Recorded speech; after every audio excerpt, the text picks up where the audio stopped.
James on our system or something. Yeah.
Where's Garrett?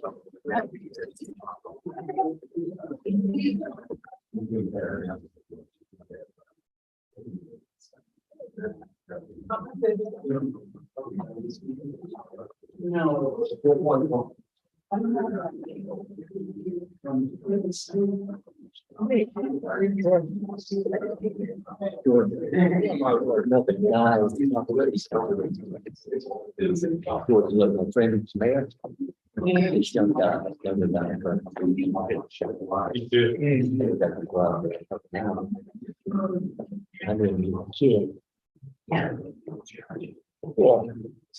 So we're the first.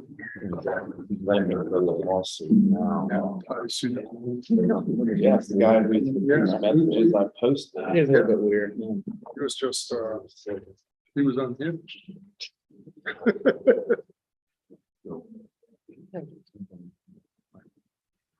This is weird. It's nothing's coming up.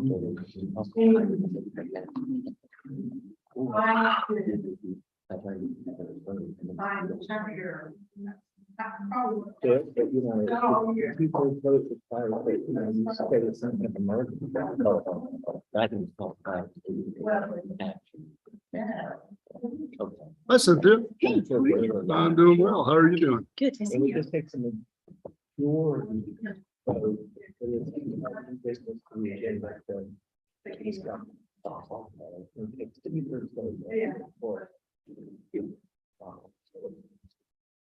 I haven't been able to get it.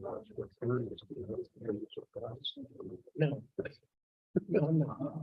So, you know, I was fixing just to find out if the next house is because we are not on the list. I was my next step. Right. But then I got my dad's.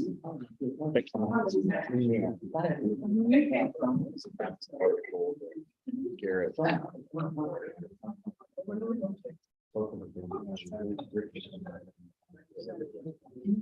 got them all in my arm. In the spring there. Oh, great. Okay, so I call the September 15th regular town council meeting for the town of James Island to order. Councilwoman Bignano, do you do the opening exercises? Yes, yes. Dear Lord, please help guide us in wisdom and fairness during this meeting. Help us be the public servants that our constituents deserve. Amen. Now for the pledge of allegiance to the flag of the United States of America and to the republic for which it stands, one nation, under God, indivisible, with liberty and justice for all. So we have a public hearing on ordinance 220203 regarding off-street parking. Do we have anyone signed up to speak? All right, so I'll call that public hearing closed. So next we'll go to public comment.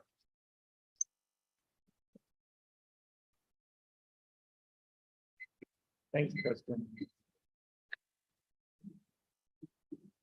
So the first person we have to speak is Josephine Richardson. Yes, ma'am.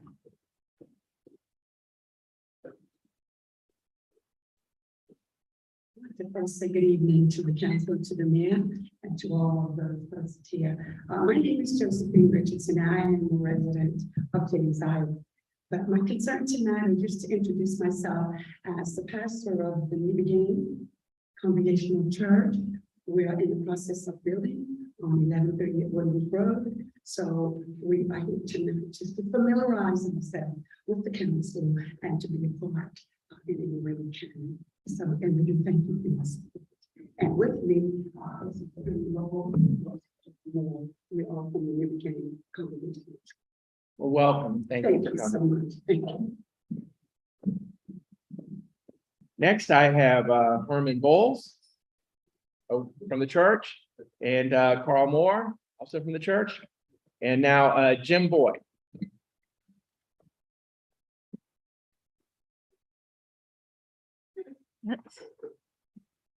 Yeah. Hey, everybody, how you doing tonight? Obviously, I want to thank you for putting the stuff back on the docket for Clearview subdivision. We definitely appreciate it, what we've done thus far and trying to correct some issues. However, I do think this is just part of an overall larger issue. Right, and that's always been my stand from day one. Yes, meeting need what's in it for us kind of thing. But at the same point, it's the entire issue. And I'm not just saying even just Clearview. And, since our mayor is a tenured professor at for macroeconomics at Citadel, I went through and ran some numbers, right? So pulling from the last instances, going from that information, our population is up 10%. On James Island in the last couple of years. Telling you that for a couple of reasons, right? The median age has dropped by 10% in those same years. The people under 45 years old, all the way down to 5 is where they start that, is up 26%, and over 45 is down 6. What's that tell you? Population of James Island is getting significantly younger very quickly in just a couple of years. Population's still growing up. Everything else is going down. Right? What that tells me, and everything I do for public service across the United States for all my career, that tells me we have a problem. You drive through most of these subdivisions or most of these neighborhoods at all on James Island, there's nothing. Period. If we don't start addressing this stuff, I correct that. The mayor has stop signs and speed bumps literally outside of both sides of his house, everywhere you go. Whole subdivision. The actual traffic study from his area is less than it is in Clearview. I ran it through the state numbers and with the county.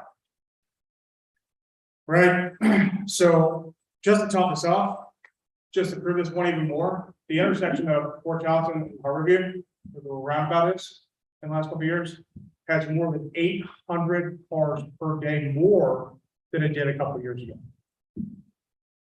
That should tell you something, guys. If we don't start addressing this as a whole, the entire island, it's going to become a problem that the sheriff's here won't be able to keep up with. And you're going to have a catastrophic event because of it. I'm here to try to help get around that. That's all I'm asking for. Again, thank you for what's on the docket later, but I think this is part of an overall larger issue. Thank you. All right, thank you. So next we'll go to consent agenda. Is there a motion to approve the minutes from August 18th? So moved. Second, Second. all in favor, say aye. Aye. Opposed? That passes. Now we'll go to information reports, finance report. Carol. Very little report. But because I'm still working on last year, they expect the auditors physically here, first week in October. May have explained previously, they are able to look at our books This has been on Triplets Online for several weeks, but anyway, the only information, that you probably need to make you aware is that the business licenses and hospitality are for July. And one other thing I want to add is we did yesterday get our performance for the street light from last year. So we will have. All right, any questions for Mayor? Thank you so much. Next, we go to town administrator's report. Nikki? And we are still looking at quotes for AV upgrades. These are in couple papers.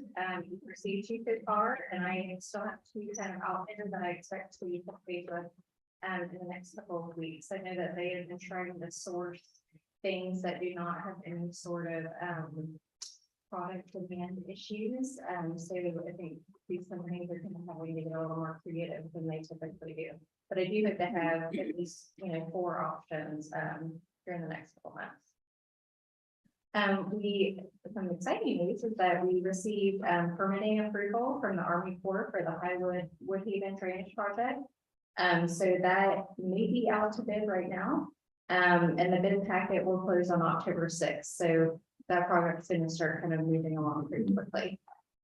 We've also met with Signature Signs, who's done most of our signs around town, to talk about options for event signage to put out at the art center. A simple yet effective plan that I think we could add is an attachment where we can hang a banner sign off of the side of the existing sign that's there. And that would get us away from any sort of digital signing, but still have some things to advertise because the banner signs are relatively inexpensive these days and can be turned around quickly. We also received a South Carolina Parks and Recreation Development Fund grant, also known as a PARD grant, for the Dock Street Park 88 improvement planning project. So the grant amount is for $5,191. With a local match of about $1,300. So we'll get that moving. And also our community assistance grant application cycle is open right now, and will be open through September 30th. I think we've already gotten a couple of applications through so far. So those requests will be presented at the October council meeting and then awarded at the November council meeting. And just as a reminder, the total grant allocation for that project is $50,000 and $15,000 is specifically for tourism related requests. And other exciting news is the CTC, which is the Charleston County Transportation Committee, awarded the town $200,000 for the Regatta Road Sidewalk project. We had requested $125,000, but with increased construction costs, they went ahead and bumped it up. Some upcoming events, which I'm sure Mark will want to mention too, but we have the Public Works Expo and Water Quality event that will be here on October 6th from 5 to 7. Yeah, no, October 12th. November 6th, we are working on a Revolutionary War commemoration event, specifically to mark the Stand Act Rebellion and the Battle of Hills Bluff. And on December 2nd, we plan to do a tree lighting ceremony along with the holiday town market and do some Arbor Day celebration. So a lot of fun things coming up. And Councilman Milliken reached out with a request to update council on the KFC request. So as most of you probably know, that was denied a special exception at the August 16th meeting. The order was mailed on September 1st. So any appeal to circuit court must be made within 30 days of that date of the order. So that would be October 1st. So we're not aware of any plans of an appeal, but we still have a couple more weeks. Thank you. Any questions for the town administrator? Thanks. All right, let's go to the Public Works report. Mark. Good evening, everyone. Which is the things we did in August. There are 11 requests for service, 6 were drainage related, staff has responded to all requests. We had our monthly meeting with stormwater managers and we assisted with National Night Out. We've had the traffic count on Yorktown and Pauline is back on Yorktown now. Each of those is almost a mile long, so I take one at each end and one in the middle to get good data on all of that. Deputies have also been gathering traffic data on these roads and on Julian Park. Traffic studies will continue on these roads probably to the end of this month.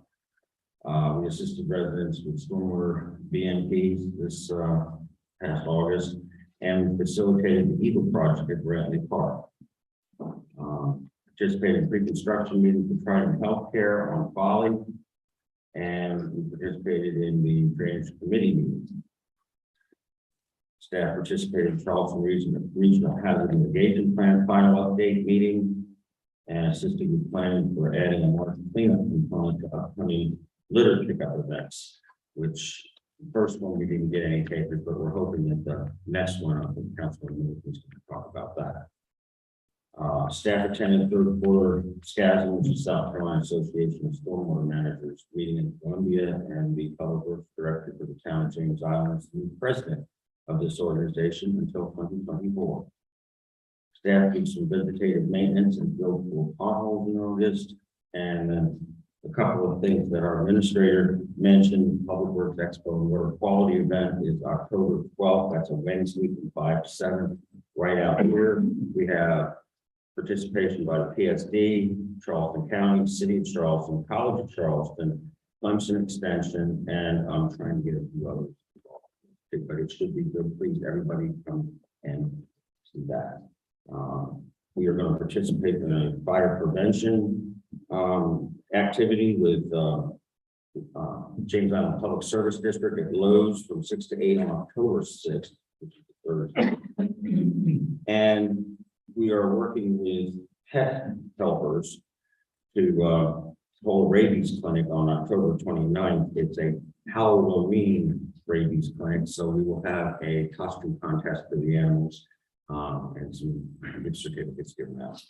And just to let y'all know, I found this out recently. Lighthouse Point in Fort Johnson, that project is supposed to be 100% complete by the end of September. All right, any questions for the Workforce Director? I just have a comment.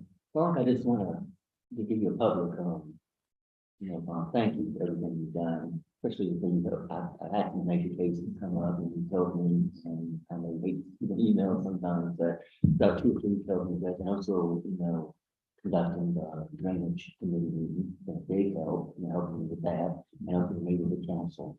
So I just want to thank you, publicly here. I know I've done it privately, but I just want to say great job you've done. Okay, the next item on the agenda is Charleston Regional Hazard Mitigation Plan update. And I think y'all got that in the packet. And it's kind of going through another thing, but if you have some questions, I am prepared to answer you. So this is for information at this point. Okay. The hazard mitigation plan has the town in 2 separate areas. One is problem assessment, where they list out all the different hazards and how we rank them, and that really hasn't changed. What has changed are some things that I added to our action report. I added that the town has initiated a neighborhood pet waste station program, have 14 dog waste bed dispenser stations, including the ones we've already had at Piggy Park and Dock Street Park. We also are partnered with Ashley Cooper Stormwater Education Consortium to have community programs about stormwater management with rain gardens, rain barrels, and sponsor Boy Scout Eagle projects to mark storm drains. This is something that we've been trying to get going, and then COVID hit, and we're going to be starting it up again in the spring, where we have classes, seminars here at Town Hall for residents to learn how to build a rain garden or use rain barrels and that sort of thing. Also, the town is working on large-scale drainage projects in Quail Run, Seaside to Honey Hill, and Ocean View to Stone Coast. That counts for stuff. We started an annual Public Works Expo and Water Quality event to inform the public about stormwater issues, low-impact development practices, and clean water initiatives. And we sponsor the annual James Island Hurricane Expo every May, which is this coming year is about 18 years. And those are the new items that were added to it. Any questions for Mark? All right, thank you. Now the Island Sheriff's Patrol report. James?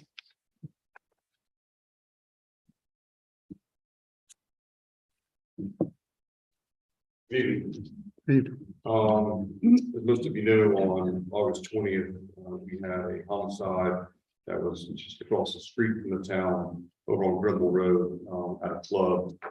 And then in the days following, after the gentleman was, the victim was killed, we had multiple shell casings that were found on Witter Street on August 21st, the next day. And then we had more shots fired, and then we had more shots fired on Grimble Road. And of course, you know, Witter, of course, is in the town, so criminals don't have any boundaries on town boundaries. Good news is, what I can tell you is there's a warrant out for the arrest of the suspect. I can't tell you who he is, but the U.S. Marshals are tracking him. But he will be arrested any moment or any time now. So we will make an arrest on that. We have a very strong case, and we do know it didn't shoot. So that is something that sometimes it's very hard to get the community to cooperate whenever it comes to shootings, and this one, fortunately, we were able to solve this one. On August 25th, at 4 o'clock, we had a black Cadillac disregard traffic patrol device, and the vehicle was searched, and the guns, marijuana, a bunch of fraudulent South Carolina identification cards were located. The subject was arrested. And then the community store on September 10th got a stolen bicycle with some juveniles between ages of 13 and 15. Stole another juvenile's bicycle. That has not been recovered this time. And as we were talking about earlier, what I did was I sent out to the deputies. When we have like a complaint like Julian Clark, I sent the deputies just like we did over there with them, sent out an email, and they were reporting back the speeds of what we've gotten over there. High speed, I had over 200 speeds on Julian Clark was 35. So speed was 25. That was high speed that we were able to monitor or to get on radar or LiDAR. And then, of course, we've done over 100 on Yorktown, and the highest speed's been 34. And administrating, you've seen that I've been sending you those as well as marks, y'all can track it as well. So not only are we going there, but we're also writing down each speed that every car is going to max speed, so that we can also track and do a good study of what a live study is at different times of the day. Any questions for Lieutenant James? No. All right, thank you so much. All right, now we have requests for approval by staff. The first is the JIACC copier purchase. Yes, so in your packet, there is a payoff amount. Now, this is actually for the copier that was previously here before we entered into our new contract with the earning copy machine. So we had an opportunity to buy out the old copier, which is still in excellent condition. We have made another lease payment on it, so this total that you see in the packet of $29.38 would be reduced by about $300. So this was just an opportunity to get a nice copy machine over at the art center. That's something that Is there a motion to approve? Make that motion. Is there a second? Second. Any discussion? This is for the public as well as yes. town staff. Yes, it will be available for the public that can use like they formally did at the library. Okay, if there are no further discussion, all in favor say aye. Aye. Opposed? That passes. So let's go to the 3-year contract for automated external defibrillator, AED, and JIA. So we have an AED machine here at Town Hall because you have to have somebody that is certified to use the equipment. With our new staff member, Sarah, that works over at the center, she was formerly a nurse in the ICU. So she is trained to use this equipment. So this is just a good opportunity to add that option over at the art center as well. Is there a motion to approve? So moved. Is there a second? Second. Any discussion? Hearing none, all in favor say aye. Aye. Opposed? That passes. So next we'll go to cost increase for electric meter move at JIA. So I was disappointed that I had to bring those back to you all. So this is the same project that we've been talking about the last couple of months to move the electric meter off the pole onto a standalone, say, to do the solar panel project at the art center. And with the increase in labor and material costs, they came back and said that the price would be more in the $13,000 to $14,000 range. And you all had previously approved $11,500. So I brought this back for the approval of the cost increase. There's a motion to approve. So moved.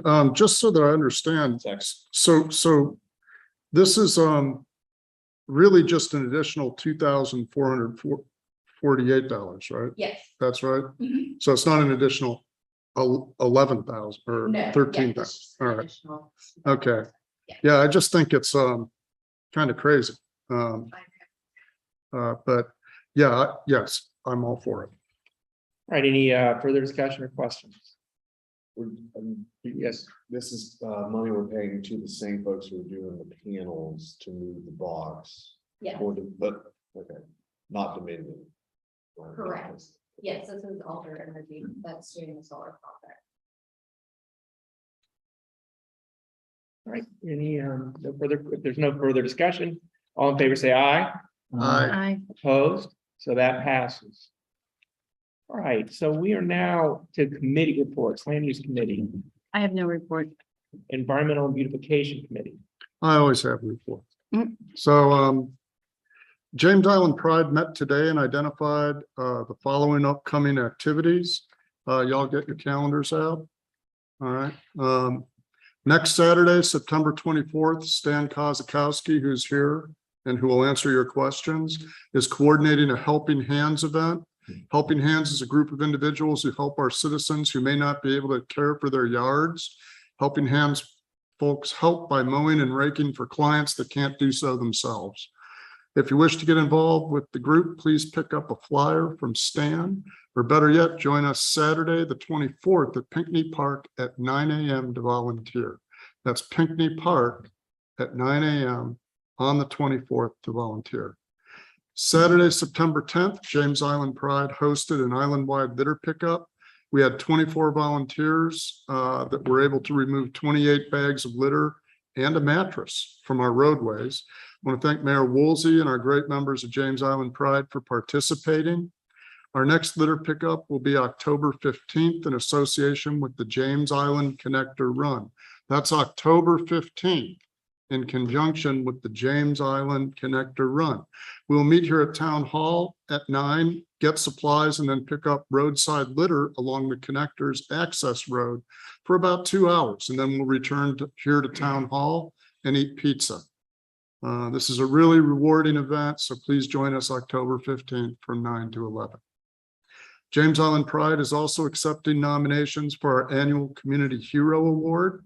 The Community Hero Award allows the town of James Island to acknowledge and thank volunteers who have given significant time, talent, and energy to our community over the course of at least 1 year's time. Candidates should demonstrate evidence of volunteer activity in the areas of leadership, community service, and mobilizing the generations by contributing to the youth and adults working together in partnership within the community. So get your applications in for that because the applications are due October 12th. If you wish to make a nomination, the form is available on the Town of James Island website. Our next James Island Pride meeting is scheduled for October 20th at 6 p.m. here at Town Hall. It's a great group of folks and we have a lot of fun helping our community, so please get involved. Any questions for council? No. Thank you very much.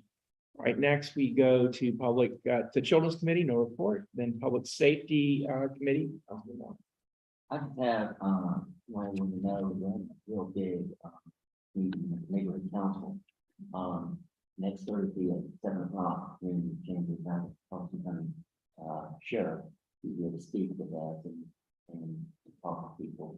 And I really would like to try to have a real good turnout for that. So if you could please get out in the community and just let people know about this, again, you always want a good turnout, but we really like to have, especially for this. So, that's all I put to it. Right. Oh, I'm sorry, then, Yes, what time does that start? 7 o'clock? 7 o'clock, and that's next Thursday. Yeah. next All right. Thursday. Yeah. 22nd. September 22nd. Okay. Any questions, other questions?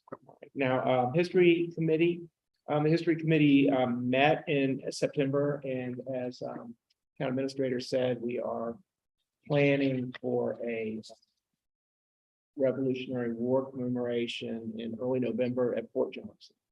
And this is, and we had this event last year, and we had it several years before COVID.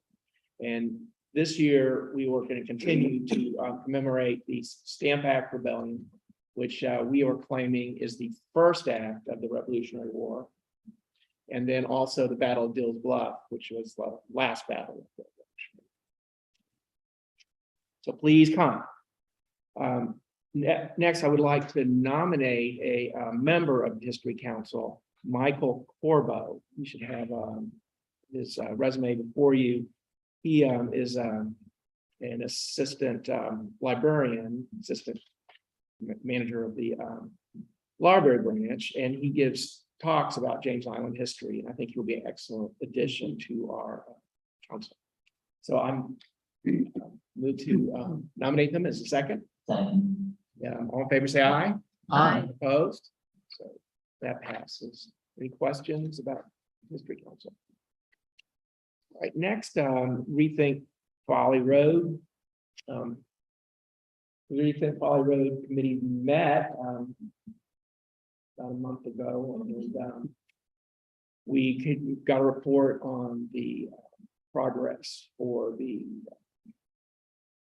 phase 1 of the Folly Road sidewalks from James Island Creek to George Griffith, and maybe in a year it'll start actual construction. They are still trying to obtain right of way, and we have not made a determination as to where phase 2 will be in terms of, somewhere further south on Folly Road.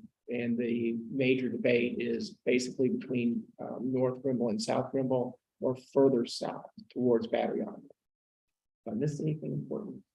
Sounds good. Okay. All right, any questions? All right, so next, Drainage Committee. Thank you.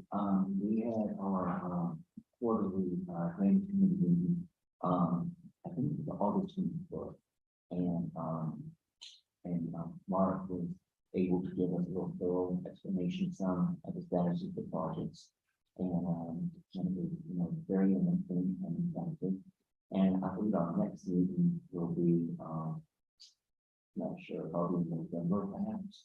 Probably kind of mid to late November, but probably more like mid-November for Thanksgiving.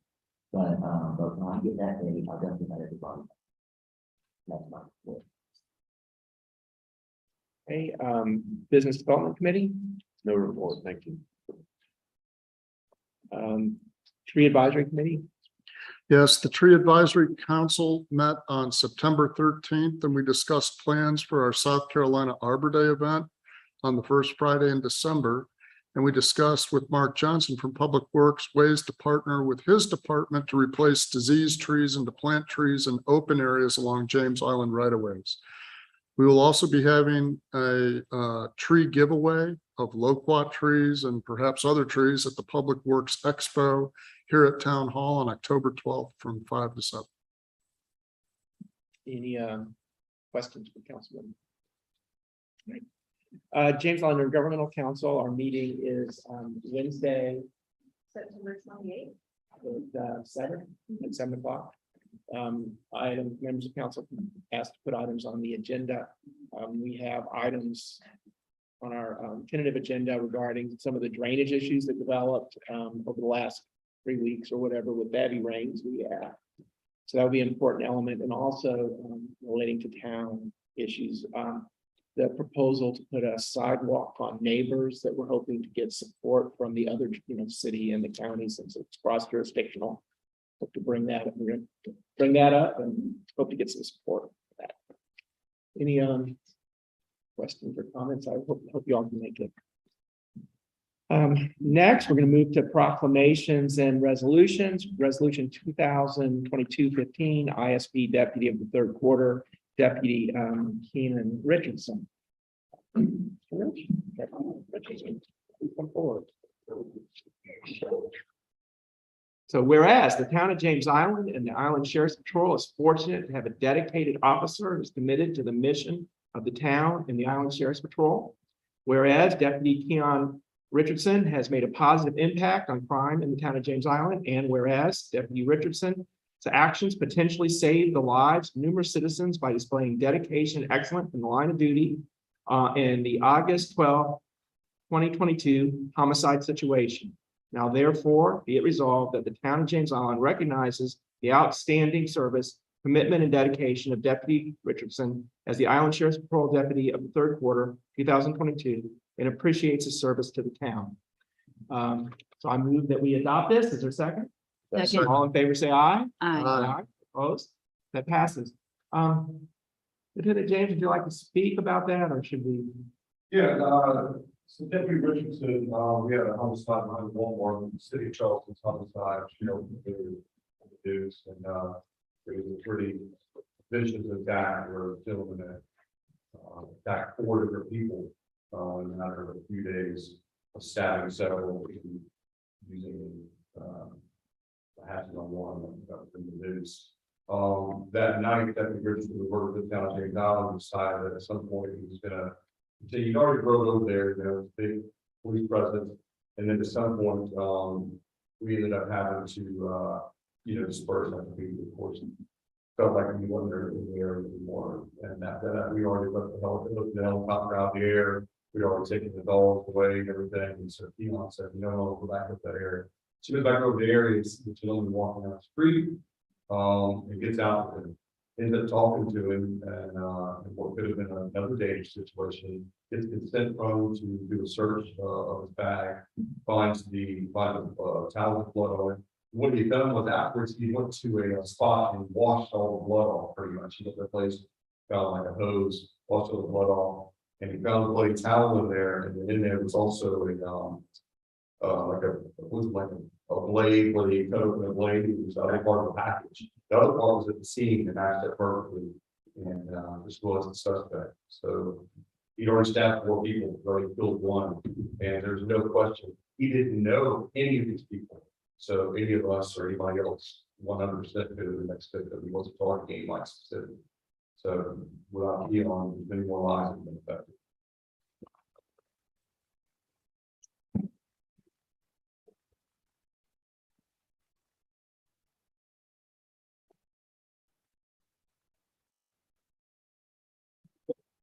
I get on there, and there's a. Folks, thank you so much. You really appreciate it. Thank you all.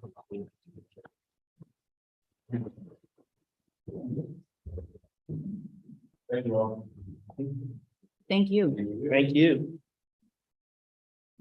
All right, so next we have resolution 2022-16 to require real property located at Dills Bluff and Holman Street. Yeah, so we have negotiated an offer with the seller, and come to an agreement of $225,000 for the purchase price. The estimated cost for our attorney to present would be about $2,000. And just a reminder that the original listing price for that property was $250,000, and we were able to negotiate it down a little bit. As long as it has clear title and Bless you. and for the town council. Is there a motion to approve? So moved. Just a second, Second. discussion. Hearing none, all in favor say aye. Aye. Opposed? So that passes. Okay, next we go to Breast Cancer Awareness Month, October 22. Yes, this is a proclamation that I bring every year. I do it to honor my mother and many people in my family who have had to suffer with breast cancer. This is 37 years that National Breast Cancer Awareness Month has educated women about early breast cancer detection, and it's extremely important for people to get themselves checked. Through research and advocacy, significant advances have been made in the fight against breast cancer, including significant decreases in mortality. It used to be a death warrant. It isn't anymore. All right.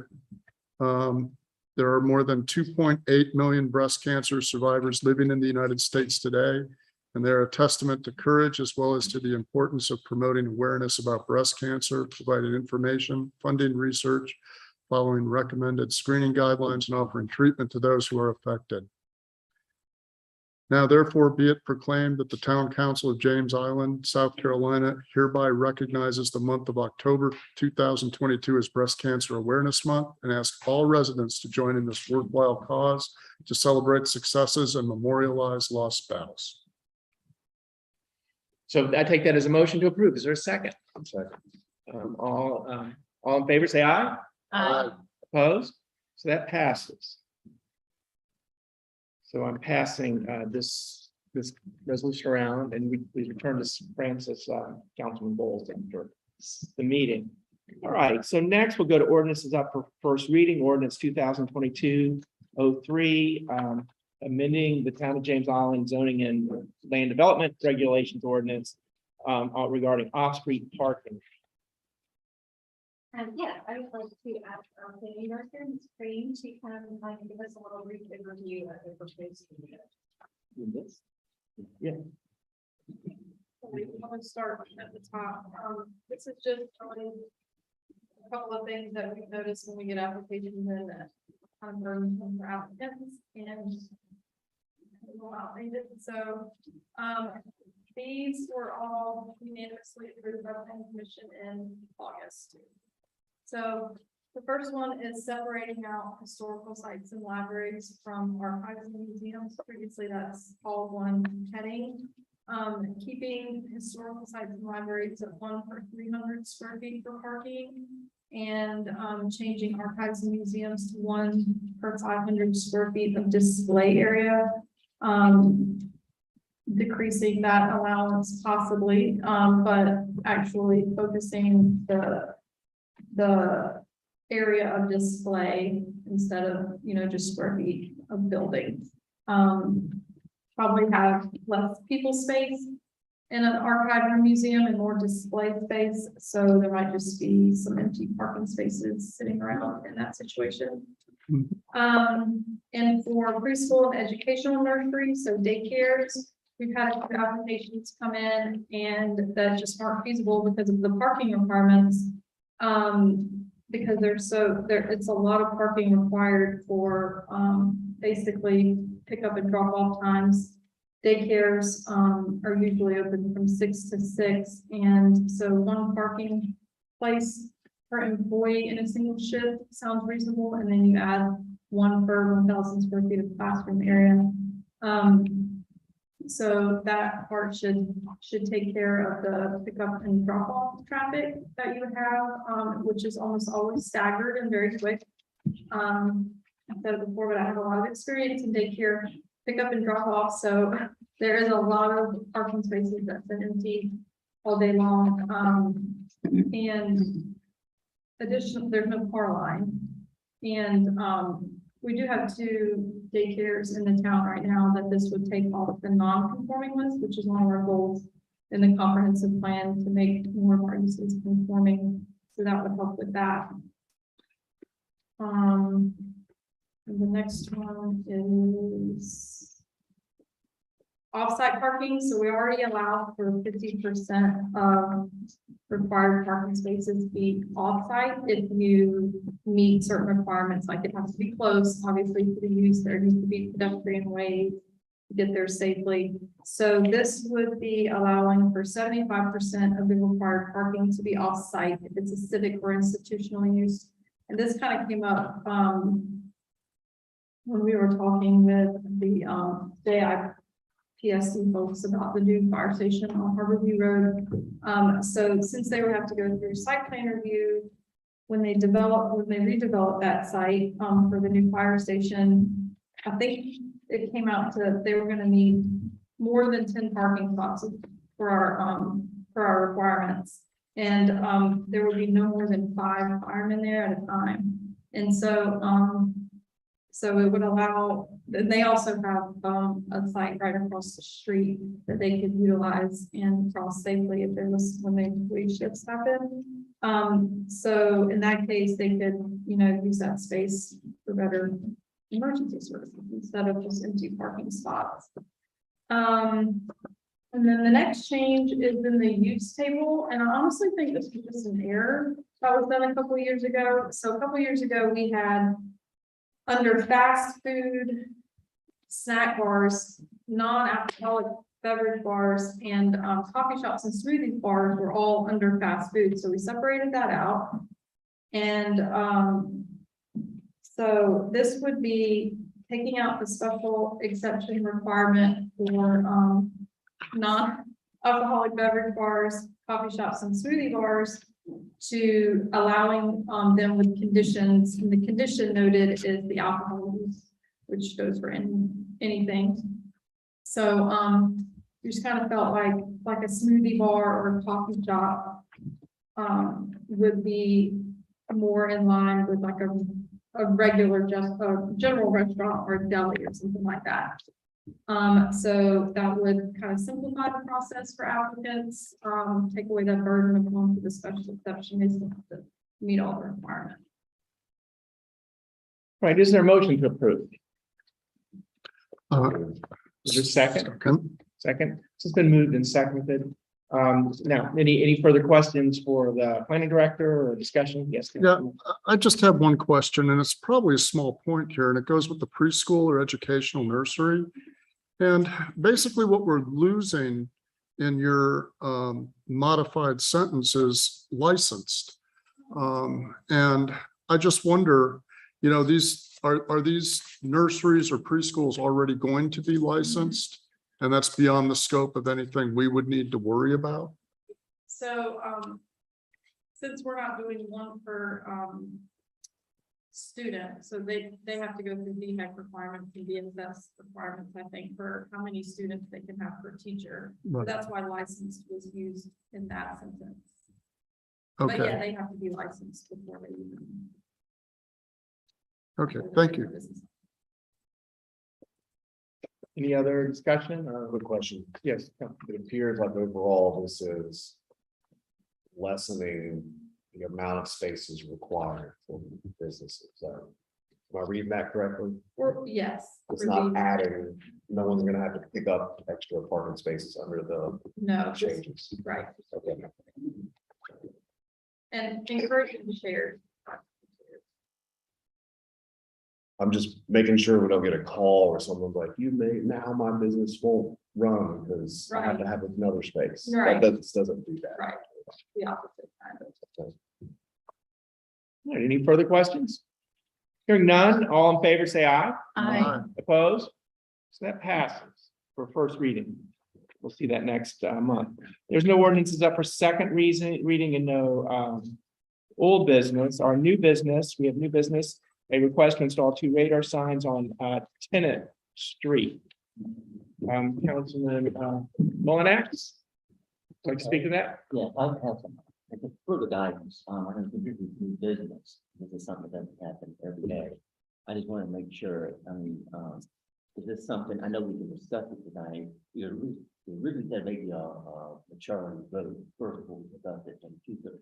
No, that was all. I apologize. That's a complete mistake. So if something is listed on the original agenda under new business, it's just an item like any other item. What it is. And so, so it is up for approval. And if we were bringing this up tonight, if there were nothing on the agenda about this issue, and you wanted to bring this up, then at majority vote, we would bring it up to discuss. And at 2/3 vote, if we declared that there was some emergency that we had to deal with it immediately, then we could go ahead and make a final decision. But this is just an item on the agenda, and motions are appropriate relevant to radar signs on the street. Okay, thank you, guys. I was a bit confused about it. I'm sorry, I think I confused you a little. Oh, that's all right, that's all right.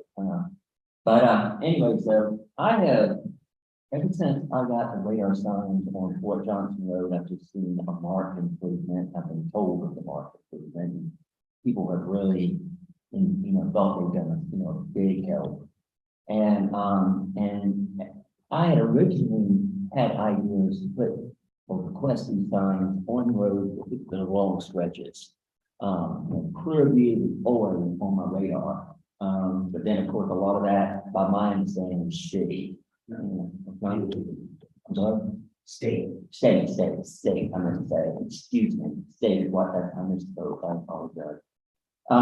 So I knew how long it took to get approval on a state-run road, because I saw that in Fort Johnson. But Kennett is mostly town, or a lot, if not all town. And I drove in it, and there are some areas that are straight, that would warrant something like this. And then there's that curve area in the middle where you can get a lot of speed if you want to, and make that, that curve. So I thought this might be something that would be good.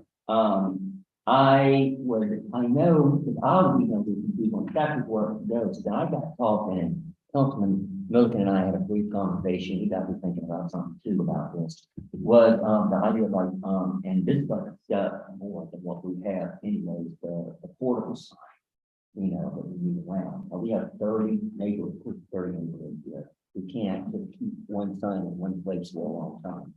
So I was thinking that I think we could, authorize the purchase of 2 portable signs that could be exclusively on the street. And then we can see how that goes. If it does indeed affect traffic, if it does indeed reduce the speed of traffic. And I have to guess, be less expensive than a permanent sign. And then, again, I'm not that technical on all these signs, so I'm just kind of, by what I would think to give you common sense on that. But I would think it was one sign on one side of Tenant and another sign on another side of Tenant on the opposite side of the road that it could catch, the speed. Because these are very effective, these signs are very effective. And Tenant was kind of put on my radar because of the constituent concerns, but plus, in close proximity of Clearview, that I think this would be something that would be good. I just want to take a conservative approach to portable signs. And then, of course, if we decide to install permanent signs down the road, we could use these portable signs somewhere else. Because we have other roads that I think down the road, they'd be good to consider the speed limit signs. Stone Post comes to mind, Ocean View comes to mind, those are white right off the top. Let's tell them more. Those are the ones I'm thinking of right now. Long stretches of road where people can get speed. So that's 12 I can consider tonight. Thank you. So would you like to make a motion to authorize the purchase of? Yes. Because we will need to, unless they're less than $2,000, we'll need to come back with a specific price. I don't think we know. Yes, I'm basically, I know we can't do it all night, but I would like staff to look into this and see the price of this portable sign. I know the price of permanent sign, and this is a few years back, it's approximately $30,000 a piece, and I hope I'm not wrong on that. I think it was, I was looking back from old information. I think it was for the 2 signs. Yeah. I think we could spend about $30,000 on that project. Yeah, and knowing how everything I was saying earlier about the cold center project, things go up considerably, and I bet that's 2 years ago, 3 years ago. And I bet you it's probably going up considerably now, but I would like to see the price. If you get back with me and get a price on the portable sign and then a price on the permanent sign. But again, I like to take a conservative approach and see if we can sell the portable signs to you. Sure. So so we are ready to, give information, about $30,000 is what it costs for the permanent sign. So a permanent sign project would involve hiring an engineering firm like JLA to determine where the sign should go on the street. And I think we have an estimate that would cost $8,500. And then our last cost for putting in 2 signs anyway was With 15,000. so that would be the cost of them. And then, and really just, that's all that's all we can do unless we go forward with that direction. Now, we don't have the information. Or the 15,000 permanent signs or. So we don't have any information really about the portable signs, unless Mark remembers how much we paid for them years ago. And so we can find out what portable signs. But it was good that we had those portable signs there on that, but they weren't very long. At least we have portable signs that can be exclusively for minutes, they can stay there and we can actually do how they do before we go to the permanent signs. Then I don't know, it'd be a good idea. They like things, portable signs can be used anywhere. So, so that's kind of what I was like here, and I appreciate you being kind of one step ahead of the prices. I thought that we would have to kind of begin that and get that way. So that's kind of what I would like to do, tonight, vote on, on authorizing these portable signs. Authorize staff. I would say a motion to ask staff to find out the price of 2 portable signs. Yeah, that would be. In order, is that the motion you'd like to make? Yes. Is there a second? Second. Any discussion? Hearing none, all in favor say aye. Aye. Opposed, that passes. We'll look into, come back at the next meeting at what they cost. We get to what each one costs, right? All right, so next, there's no further new business. Executive session would be next. All right, and so now we're at announcements and closing comments. Councilman Bowles. I was gonna say again, thank you to Deputy Richard. Did leave all of this left already? Cool story, glad we're able to recognize him for that, he deserves it. I second that, absolutely. I just want to thank town staff for all they're doing. They're working hard and making sure that the town is looking good. So thank you all. Yes, and I'll be brief on this too. I just wanted to briefly mention a meeting that both Councilman Milliken and I attended about affordable housing. And a gentleman came, a name I cannot remember right now, but he gave some real interesting stats that I would like to share real quick. He said that because 16 people use Charleston County every day, half of those make over $150,000 a year. And because of the limitation of the land that we have to build, because of flooding and whatnot, there was Councilman Milliken brought up the meeting, which he agreed with. Our average price of an apartment is $1,500 a month for 1 bedroom. The average price of a house now approaching $500,000. So that was a real eye-opening situation, and the county's looking into trying to remedy that. But that's just something, the $26 million they appropriated for. But that's just something that was not germane to this meeting, but I just thought it was something I could share with people on this world. Thank you. Thank you. There being no further business, I call the meeting adjourned. Thank you.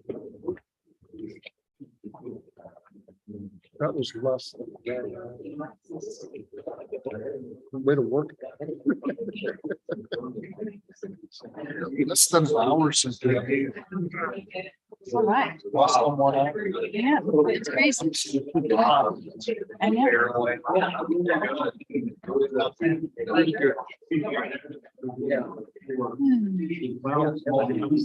I know. I can't, my first. Check some.